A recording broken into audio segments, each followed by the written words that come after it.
Oh my god, what am I doing? Hi, welcome to Just Thinking Out Loud. My name is Desiree. Again, don't ask about the mic. I hope that you guys are doing well. So, there have been some articles and topics floating around, such as a boy being allowed into the girls' locker room at a school, and Hannah Mounsey, a transgender athlete competing with biological females, a biological man who's a transgender woman who is competing with biological females. And then I was thinking about this and putting it into the broader Me Too movement. So, the topics I want to touch on are female vulnerability, specifically in terms of physical strength, because both genders do have their strengths and their weaknesses, and feminism, feminism that purports that women can do anything that men can do, but also the same feminism that only focuses on women as victims and not necessarily women as perpetrators. And then, because this is very related to the transgender movement and blurring the line and the boundaries between what it means to be female and what it means to be male, and of course, I'll just put as a caveat that I don't think that gender roles have to be strict. I think that there are men that may have some more feminine qualities than women, and vice than the average man, and women that may have more masculine traits than the average woman, and that's totally okay. But it is most certainly a fact that there is sexual dimorphism in the species, the human species, and in many species in the world. Sex is how life is created. This is how we reproduce ourselves. And it is the union of the male and the female that creates much of what we see in the world around us. So that is reality. And I believe that some people are trying to deny that. Have you noticed that there is a contradiction between the idea that there are strong women, all women are able to do whatever a man can, but then there's also the Me Too movement where people only focus on women being victims when men are also victims. So it's as if they're on one hand saying that women are equal to men in all respects, and then on the other hand, they're saying that, but we won't hold women accountable in the same way. And then, because of this version of equality that doesn't acknowledge biological differences in gender, then you ignore actual female vulnerability in relation to men, specifically, I would say physical. That's the biggest difference. And I think that this is actually damaging and can end up hurting women because there is a difference in vulnerability, and women sometimes do need to be protected. In general, we have created a society where people are safe, but if it were just, a man and a woman, the average man and the average woman, the woman might, depending on what she knows, like there maybe she has some certain skills like martial arts that will help her out in a situation.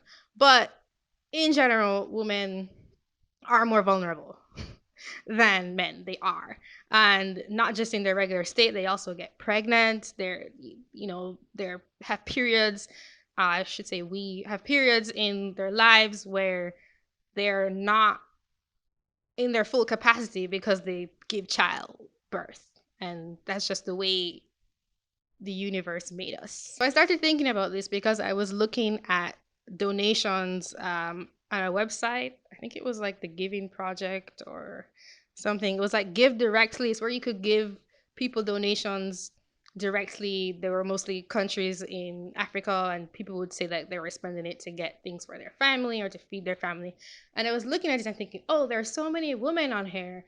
I don't want to not help the men as well. And then I had the thought that maybe the women actually need it more because in these kinds of societies, they might actually be more vulnerable because of the cultures that they're in. And then I was like, well, in this Western society, you're not really allowed to say things like that because women are just supposed to be kind of strong. And then I was like, well, no, actually, then I thought about the Me Too movement, and they don't behave like that. They say this, like I said earlier, on one hand, and on the other hand, they don't really treat women in that way.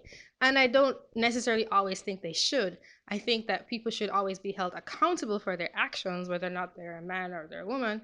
But people shouldn't necessarily be treated in the same way when it comes to certain differences. Specifically, I'm talking about the physical vulnerability difference. And I think that I know I've heard people say this is not original, that it's a huge failing on the part of people who claim that they care about women to ignore the fact that they are vulnerable in this way. And it starts out with a transgender woman competing with other women, and that's just like a pride thing when you lose in a game. But if you're trying to transfer biological men who are transgender women into, say, a female prison, that's really dangerous. And so again, I understand the philosophical roots of, and I'm really not against this, of people wanting to express themselves beyond their beyond rigid gender roles.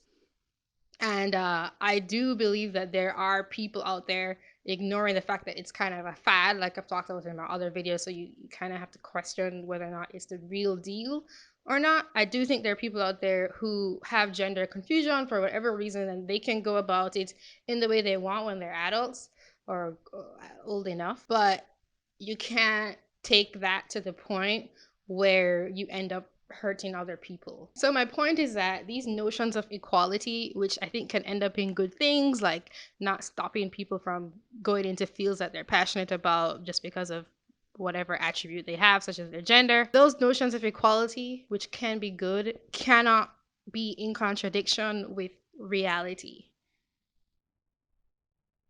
And I just see people pushing for this, and I think something's quite wrong there, because it's fine to be male and female, and it's fine to recognize those differences, and it's fine to realize that there are strengths and weaknesses respective to the average individual in each of these groups. I just wanted to point this out. Thank you for watching.